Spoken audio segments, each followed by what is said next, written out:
Hello and welcome back to the channel, and today I have the 2021 Vitara Brezza with me. Now this is the car that belongs to India's most popular segment, that is the compact SUV segment.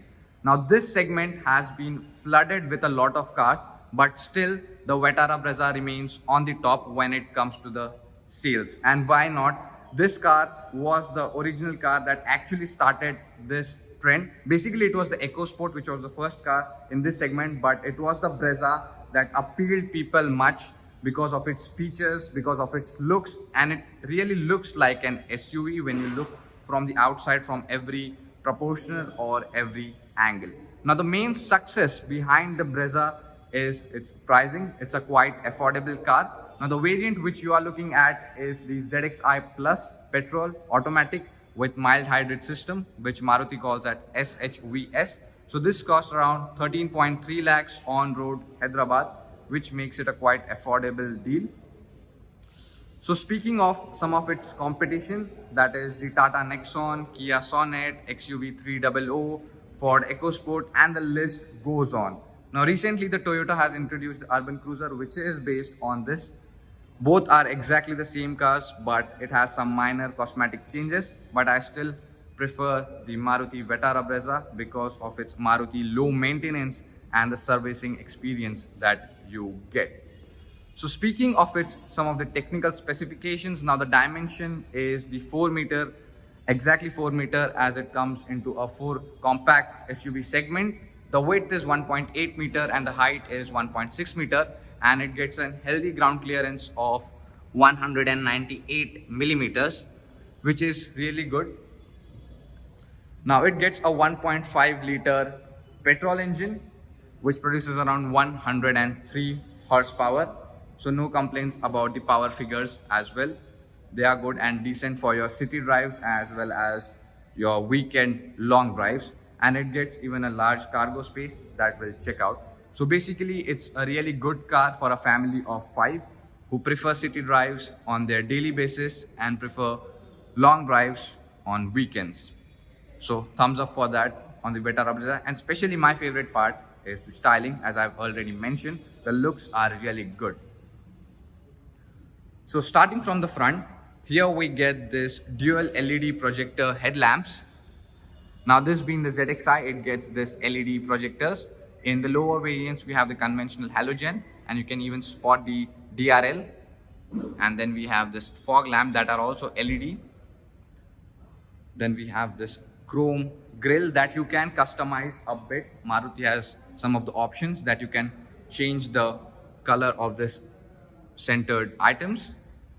So the overall, if you see the front proportion, it really looks good. The front grille is muscular. It gets big cladding over there. To mention, the headlamps are automatic as well, and they have the follow me home headlamp function too.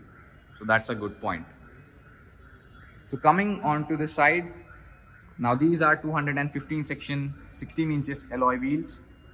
It gets this gloss black finish and brushed aluminum finish as the accents. Now this car gets 2 disc brakes, and we have the 2 drum brakes at the rear, and 2 airbags, ABS, EBD. And 2 airbags are standard now on all the variants, as government have clearly mentioned that all the cars are selling after the 1st April need to compliant with the 2 airbags and the ABS policy. So if you just look at the window line, it looks like an SUV window line for sure, where you have this sloping at the rear and a quite upright at the bottom with this big ORVMs with the get this turn indicators. You can adjust and retract them electrically. Then we have the request sensors on the driver side, At the rear also we have the same section of alloy wheels. So coming on to the rear, we have this LED tail lamps. Now this is the 2021 generation, so we get the LED tail lamps. In the previous gens, we had the normal conventional one. Like they are redesigned in ZXi, we still had the small LEDs, but now we get this big square-like tail lamps and Vetara Brezza branding in a chrome bar. Now this also has become standard on all variants. Previously in the lower variants we had the body colored branding, but now in this newer generation we have the chrome branding standard across all the variants. Rear wiper with defogger and how mount stop lamp. We get parking sensors. Overall, if you look from the front, it looks proportional. It has maintained that SUV, a compact SUV characteristics, I would say. Now, if this car would be bigger in dimensions, definitely it would be one of the best looking full-size SUVs, because still, even the dimensions are small now, it still looks good. No complaints about the looks at all. So overall, a pretty good car. Now this was all about the exterior. Now let's jump inside and explore the interior and what are the features available in it. Okay, so starting with the interior. So first have a look how the interior layout is. So this is how the complete interior looks. Now starting with this instrument cluster or the speedometer. Here we have the conventional tachometer that all the way goes up to 8000 RPM.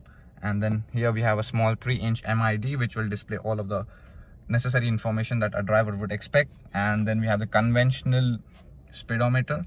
Nothing digital over here, but actually I feel that it looks good and it is easy to operate compared to the digital ones where we have a lot of modes that we need to change. But I prefer this conventional look. Then moving on to the center console, here we have this screen which will support Android Auto and Apple CarPlay as well. And then we have the automatic climate control. It's a single zone.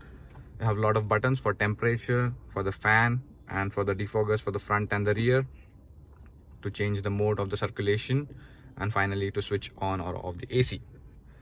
Coming to the steering wheel, here we have buttons for volume and buttons to change your media. Then for the mode, FM, AM, Bluetooth. Then for the cruise control. Then down below, it's a standard steering, a circular steering, no flat bottom as you get on the Swift. Here we have the controls for the wiper. And here we have the controls for the headlights. As I've said, they are automatic headlamps, so you can just set them onto the auto mode. So during the night time, it will be automatically on. And here we get a lot of controls as well for your headlight level adjuster. Then we have for the ORVMs, and finally to control, it's like a joystick, not exactly a joystick, but you can just press anywhere you want and it will control the mirror. And then we have the ideal start stop that is introduced in this newer model. Earlier it was not there. We get a start stop button. This is the automatic gearbox, and we have some storage as well as charging socket. One is the 12-volt charging socket, and one we have the USB and aux port. This is how the center console looks. We have the 2 cup holders with some small storage spaces around it, and a small driver armrest, I would say. Not really that big, but it's deep that you can store a bottle easily. And here we get glove box, and a plus point is that we get 2 glove box. The upper one is cooled and the below one, it's the normal one, so you can store the drinks which you want that are required to be cooled on the upper one, and the normal documents and the things you can store on the below one. This is how the door looks like. We get the plastic finish and a power window control and a chrome door handle. Speaking of the quality, all of the hard plastics, they are not soft touch materials as such. Here we are provided with some fox leather, but overall they are hard plastics, nothing as such soft. So that could be improved a bit in the upcoming generation, but overall you will like the interior layout. That is not a problem, and this infotainment system is really very easy to use. Then we have, you can even on or off it. So basically interior is good, it is decent, not as such very luxurious or not very simple, it is on point. Then here we have the electrochromic mirror, auto dimming, a sunglass holder, and finally we have the lights that are conventional. You don't get any LED lights over here.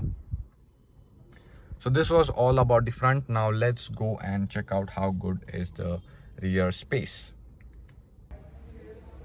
So starting with the rear door, the ingress angle and the egress angles are good both for the front and the rear. So let me just climb in over here. Now for reference, my height is 5'10" and the front seats are adjusted according to my height. So you can have a complete look how much leg space is available. Even the under thigh support is good, no complaints about that. And the headrest is also sufficient. Even the people who are 6'1" or 6'2" will be comfortable here for the long journeys. Here we get this grocery hook that you can, if you have some small bag, you can just put it over here, prevent them from tossing around in your back seat while you're driving. And here we have the armrest, which gets 2 cup holders. Overall the seats get the fabric finish, they're not provided with the leather ones, but you do get the Isofix child mount. That is really good. Generally the cars of this segment don't have it, but this car have that. And adjustable headrest. For middle passenger we don't get any headrest, and this is the parcel tray. Now after checking out the rear seats, we'll check out how big is the boot. We don't get any rear climate vents. So but overall the flow of the front is good, so you'll not feel claustrophobic or hot. Yes, they are beneficial if they were provided, that is definitely a plus point, but still as such I would not complain about that point. Overall the window line, it feels good. The windows are big. Here we have the grab handle and one more hook over here, and the center lamp. Yes, you can on that. Still it's conventional, no LED. Then we have a bottle holder over there and speaker. Now this car gets 6 speaker sound system. So this was about the rear seat. Now let's go and check out how good and how big is the boot, and then finally I'll give my final verdict. So talking of its boot space, we have a button provided over here. It's a manual boot release. So this is the 328 liters boot capacity that we get over here. We just open this. We have a full size tire. You can just see 215 R16 that you get, though it's an steel rim, but the section remains the same. It's a space saver. And here we have some storage space that you can put on the both sides. Then we are provided with a lamp. You can split the seats in the ratio of 40 and 60. If you want to do from here, you can do it from here itself, just you need to pull. So overall the loading lip is also good. It's not too high that you have to load it and lift your luggage too high for it. And if you want, you can remove the parcel tray to increase the height and the capacity of boot. So overall no complaints about the boot. It's good, it's decent. But the one thing to note, it does not get a charging socket, a 12-volt charging socket to put your tire inflator if you want to, in case you need it anytime. And just to mention, here we get this rear camera. So this was my complete detailed review. So what's my final verdict on the Vitara Brezza? So it's really a good car considering its price point. It comes with decent features as well. So should you go for it or not? So yes, if you want a car that has less maintenance and it is hassle free. Now the Marutis are known for their less maintenance and tension free ownership. So you can go for the Vitara Brezza, and especially if you like the looks, then I think it's one of the best looking cars of its segment that provide a really good combination of a SUV as well as an urban city, what you say, you can call it as an urban city cruiser. So no complaints about it. So if you're planning to go for Vitara Brezza, I would suggest you could go for this one. There are a lot of variants starting from the LXI and going up to the ZXI Plus. A lot of options available in it and a very big price range, making it a very good choice for the people who want a car of 8 lakhs also, and if you're looking for a car up to 13 lakhs or 14 lakhs, still you have the Vitara Brezza in the options. And one more thing is that Maruti really provides a lot of accessories with their cars if you want to put additionally on them, so you can put that as well. So for example, you can have the side changed, like the side mud flaps changed, and then we can have the grille changed. Now this is the dual tone. You can even opt for all the other color options. If I just come around here and just show you the color palette we have over here. So for the Vitara Brezza, we have this white, silver, grey, the red, and the current color which you are looking at is the blazing red plus the midnight black. And even you have for the dual tone, we have this talk blue plus midnight black. And this is the new color that they introduced with the new generation, that is the prime autumn orange, and you can still have that in the dual tone as well. So overall, a good car to have. So this was my final and complete detailed review about the 2021 Vitara Brezza. What you think of it, please let me know down below in the comment section. As always, thanks for watching, thanks for your support. Drive safe, wear your seatbelts. Thank you.